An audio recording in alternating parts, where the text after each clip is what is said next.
প্রচণ্ড গরমের দাবদাহের পর কালকের ঝড় বৃষ্টিতে স্বস্তি পাওয়া গেল। রবিবার থেকে ওয়েদার রিপোর্টে বলছিল বৃষ্টি হবে, তাই রবিবার থেকেই অপেক্ষায় ছিলাম।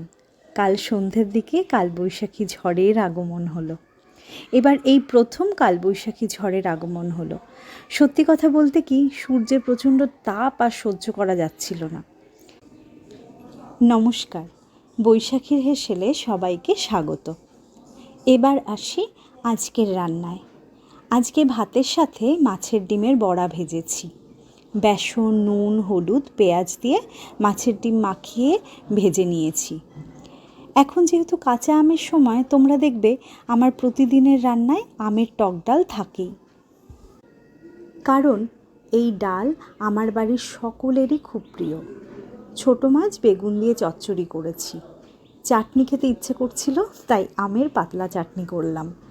আর শেষ পাতে মিষ্টি দই। খুব বেশি আইটেম আজ রান্না করিনি, কিছু কাজ ছিল বাইরের, তাই তাড়াতাড়ি রান্না সারলাম। যাই হোক, আজ তবে আসি, আবার দেখা হচ্ছে কাল। সবাই সবার পরিবারকে নিয়ে সুস্থ থেকো, ভালো থেকো। নমস্কার।